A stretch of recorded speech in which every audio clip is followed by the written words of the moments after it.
faliana indray no nolorana ny arahava ho an'ny isam-baravarana tompo-klasy tompo-vavy.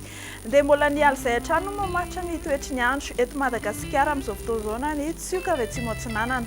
Vokatra izany dia ho mafy ny fitsokan'ny rivotra saika manerana ny nosy indrindra ny aty amin'ny tapany avaratra sy ny any amin'ny tapany atsimo iny. Ho amin'ny rapitso maraina dia hisitraka orana malefaka hatrany ianareo amin'ny morontsiraka atsinanany Madagascar iray manontolo manomboka ny sava hatrany atolany aro. Anerika manify kosa ny ilany atsinanany avoatany fa andrahoana na andrahoana vitsy ny androny amin'ny faritra sisa.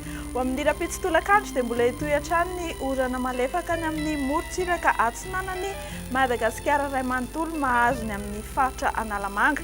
Ny faritra sisa amin'ny ilany atsinanany avoatany kosa dia mbola hitohy hatrany ny herika manify. Anorana tandrifindrahoana ny faritra Melaka sy Bongolava ary ny manodidina ny tsiroa no manodidina ary ifandimby eo ny Maloka sy ny Balika ny amin'ny faritra sisa.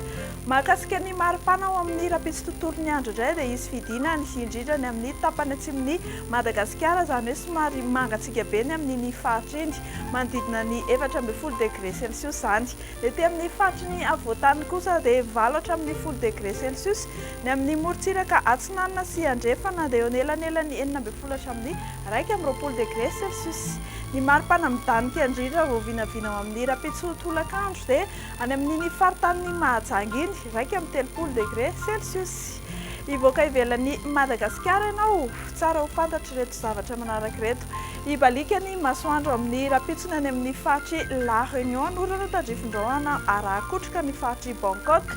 Andrahoana kosa ny andro any Milan sy Johannesburg, anorana malefaka ny Comores sy Seychelles, aka endrika tandrifindrahoana izany any Paris sy Maurice. Dia hatreo ary aloha no azonao roso anao amin'ny fandarana meteo fiteny malagasy amin'ity alina ity, manome fotoana anareo amin'ny manaraka indray. Veloma tompoko.